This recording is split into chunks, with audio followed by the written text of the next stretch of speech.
तो आज इस मराठवाड़ा बेल्ट में विगत 10-15 दिनों से लगातार घनघोर बारिश हो रही है, घनघोर बारिश। और पहली बार ऐसी घनघोर बारिश हो रही है। और जिस कुंथलगिरी सिद्ध क्षेत्र में हम बैठे हैं, वह सिद्ध क्षेत्र धाराशिव जिला यानी उस्मानाबाद जिले में आता है। और प्रातःकाल आज एक बड़ी दुखद घटना सुनने को मिली कि इसी धाराशिव उस्मानाबाद जिले में लगभग यहाँ से 60 किलोमीटर के आस दूरी पर एक छोटा सा गांव है जिसका नाम है कपिलापुरी। और उस छोटे से गांव में बस 130 से 140 ही फैमिली रहती है। यानी ऐसा गांव आप अनुमान लगा सकते हैं, इमेजिन कर सकते हैं कितना छोटा सा गांव होगा, जहां 140 के आसपास एट द मोस्ट 150 घर होंगे, इससे ज़्यादा घर ही नहीं है। और उन 140 घरों में 100 घर जो है जैन समाज के। अब समझना, वहाँ की समाज बड़ी धार्मिक समाज, मंदिर है, लेकिन बाढ़ के कारण स्थिति ऐसी हो गई है कि उनकी पूरी खेती चौपट हो गई है। पूरा गांव जो है डूब चुका है। गांव एक बहुत बड़े तालाब का रूप ले चुका है। और गांव में रहने वाले घर जो है बड़े झुग्गी झोपड़ी वैसे ही घर होते हैं। उनके रहने वाले जो पशु हैं, जितने भी गाय हैं भैंसें हैं, वो बह चुकी हैं।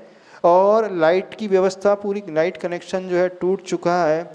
जो अन्न पानी था वो भी बह चुका है, और जो था वो भी सड़ने को है। यानी कहने का अभिप्राय है आज स्थिति बड़ी विकट हो चुकी है।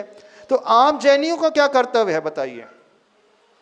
मंदिर में जाकर के लाखों रुपए दान देना ऐसे समय, मंदिर में जाकर के करोड़ों रुपए दान देना ऐसे समय, कि अपने साधर्मी की मदद के लिए आगे हाथ बढ़ा करके आ जाना? बताइए क्या कर्तव्य है आप लोगों का? अब सच्चा सम्यक दृष्टि जो जीव होता है, सच्चे धार्मिक व्यक्ति की पहचान, उस भक्त की पहचान जो गुरु को मानता है, गुरु को मानने का अभिप्राय जो गुरु की बात को मानता है। जब आचार्य भगवान ने चारों तरफ इस प्रकार की स्थिति देखी तो उनका हृदय करुणा से भर गया, उनका हृदय रोने लगा। और उस करुणा के कारण उन्होंने समस्त जन की दुखों को दूर करने का बीड़ा उठाया। क्या जैन हो क्या अजैन है, सबकी पीड़ा को दूर करने के लिए उन्होंने आह्वान किया। और उनके आह्वान से मनुष्य ही नहीं, पशुओं के जीवन में भी आने वाली पीड़ाएं दूर हो गई और उन्हें बड़े अच्छे से अभयदान मिल गया। तो आप क्या कर सकते हो अपने साधर्मी के लिए? कुछ कर सकते हो? हाँ, कुछ लोग बोलेंगे हाँ महाराज जी हम जाप दे देंगे, है ना, एक माला फेर लेंगे। कुछ लोग बोलेंगे कि अब कल हम शांति धारा करेंगे तो उनके घर जो है अच्छे से हो जाए।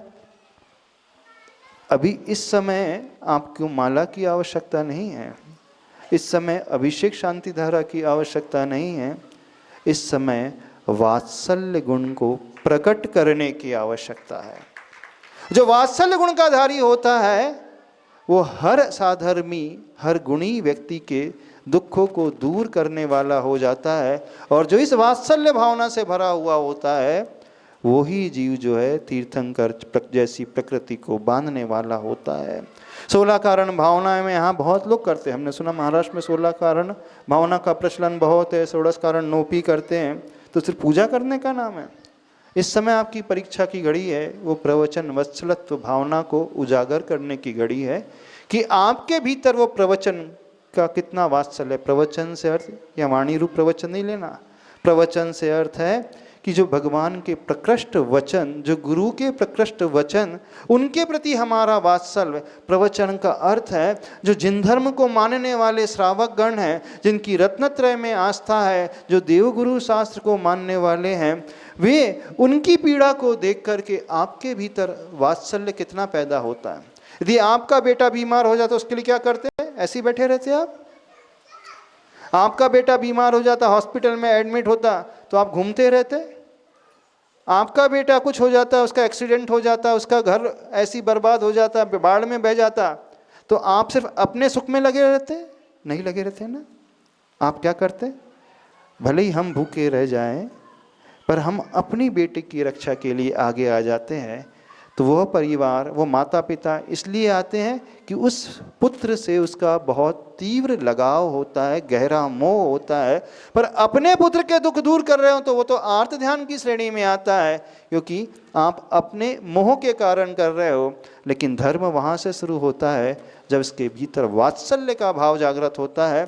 और वात्सल्य वह कहलाता है हम निरपेक्ष होकर के हर एक साधर्मी, और वैसे तो हर एक जीव के प्रति दुख दूर करने की भावना होना चाहिए, लेकिन जब आपका ही साधर्मी है, जिन धर्म को मानने वाला है, छोटे से गांव में रहने वाले वे श्रावक हैं, उनके दुख को दूर करने के लिए आप क्या कर सकते हो? थोड़ा सा हम देखना चाहते हैं। आज मुंबई वाले बैठे हैं, क्या कर सकते हो बताओ? क्या कर पाओगे? कौन है आपका लीडर? हाँ, अभी आपको बस सावधान, उनको अन्न की सबसे ज्यादा आवश्यकता है, तो उनको कपड़ों की सबसे ज़्यादा आवश्यकता है, उनको मेडिकल फैसिलिटीज़ की सबसे ज़्यादा आवश्यकता है, उनको अभी बेसिक नीड्स फुलफिल करने की सबसे ज़्यादा आवश्यकता है।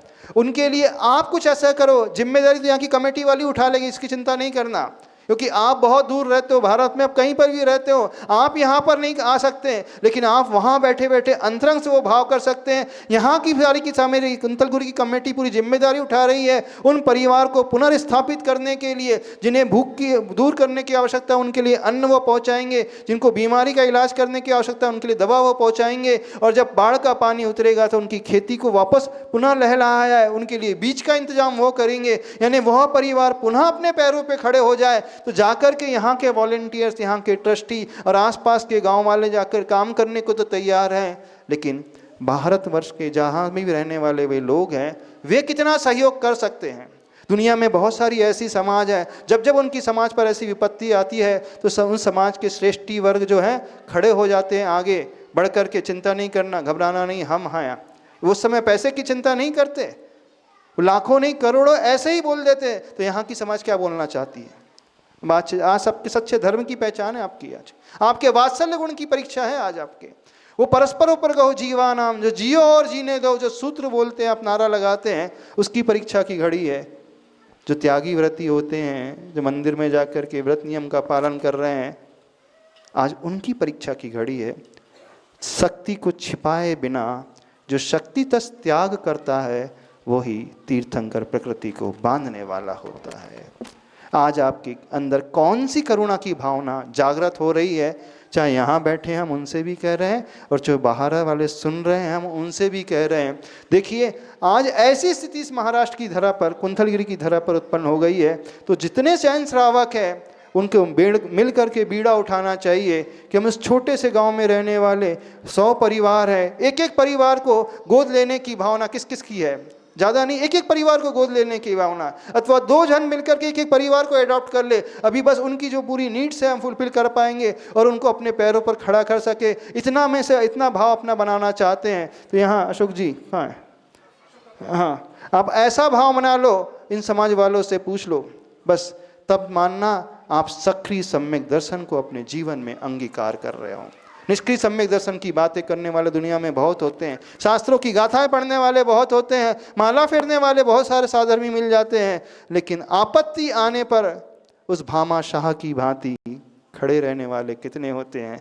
अरे जैन श्रावक तो उस भामा शाह की भांति रहे, जब देश पे आपत्ति आए, राजा के लिए उन्होंने अपना पूरा भंडार खोल दिया। आप तो अपने जैन बंधु के लिए क्या सोच विचार करने लगे और भावना भार है कि महाराज जी हमारे नगर में आओ, चतुर्मास करो, हमारे नगर में मंदिर बनवाना, ये करो। यानी सब मंदिर तक ही धर्म सीमित करके रखोगे? नहीं, धर्म मंदिर तक नहीं होता है। आचार्य भगवान कहते थे धर्म तो वहाँ होता है जब हम पात्र को खोज खोज करके उसे ऊपर उठाते हैं। भीम मालूम कैसे बना था? पूर्व भाव में भीम का एक गुण था, वो प्रतिदिन जाकर के खोजता था उस पात्र को और उनकी वैयावृत्ति करता था। बीमार होता था तो उनके लिए औषधि दान देता था, जिस पात्र को जो आवश्यकता होती थी उसकी सेवा करता था। इसलिए उसने उस भावना के माध्यम से बलशाली काया पाई और उसी भाव से वो मोक्ष चला गया। तो उस वैयावृत्ति के कारण उत्कृष्ट सहनन प्राप्त होता है, वज्र वृषभ नाराज सहनन प्राप्त होता है, उस हजारों हाथियों जैसा बल रखने वाला बल प्राप्त हो जाता है। जब जीवन में कितने भी संकट आए तो वह उस संकट को झेलने वाली काया को पाया। वो भीम, बस एक विशेषता उस भीम की थी कि वह सिर्फ और सिर्फ पात्रों को खोज करके वैयावृत्ति करता था। तो अनायास ही जब मौका मिल जाए वैयावृत्ति करने का तो कोई भी चूके ना। अपने उस धर्म की परीक्षा है, अपने धर्म को उजागर करने का एक बहुत सशक्त निमित्त मिला है, बस उस भावना को जागृत कर लेना तो आपका वह धार्मिक कहलाना, गुरु भक्त कहलाना श्रेष्ठ सिद्ध हो जाएगा। अन्यथा वो सिर्फ बातों का जमा खर्च है। बातों का जमा खर्च करने वाले बहुत होते हैं। हाँ बोलिए अशोक जी। हाँ गुरुदेव, इस दुखद घड़ी में जैसा गुरुदेव का हमें उद्बोधन प्राप्त हुआ है, हमें अपने सौधर्मी भाइयों की सहायता करनी है जो बेघर हो चुके हैं, पूरा गांव जलमग्न हो चुका है, जिनकी खेती, घर की सब सामग्री सब कुछ बह चुकी है। अभी वर्तमान में आवश्यकता है, उनकी बेसिक आवश्यकता है खाने के लिए आटा, दाल, चावल। नहीं वो तो पूर्ति कमेटी कर देगी महाराज जी। फंड की आवश्यकता है कितना? हाँ, महाराज जी यही कह रहा हूँ, इस चीज़ के लिए कमेटी यहाँ से व्यवस्था करने जा रही है। तीर्थ क्षेत्र कुंथलगिरी सिद्ध क्षेत्र कमेटी ने पूरा बीड़ा उठा लिया है, क्योंकि यहाँ से मात्र 45 किलोमीटर दूर है और हम व्यवस्था पूरी बना सकते हैं। तो हमने सोचा कि हम सब व्यवस्था जल्दी करेंगे। आज की आज किट बनाना शुरू कर दिया, भेज रहे हैं अभी। लेकिन पूरे हम भारतवासियों का, हम समस्त देशवासियों का कर्तव्य है कि अपने सौधर्मी के लिए हम आर्थिक रूप से सहायता, प्रति व्यक्ति हम चाहते हैं कि प्रति व्यक्ति जिनकी जो श्रद्धा हो वो श्रद्धा से दान राशि दे और हम उस व्यवस्था को बना करके अपने भाइयों को सुचारू रूप से पुनः बसा सकें और उनकी सभी आवश्यकताओं को तत्काल में पूरी कर सकें।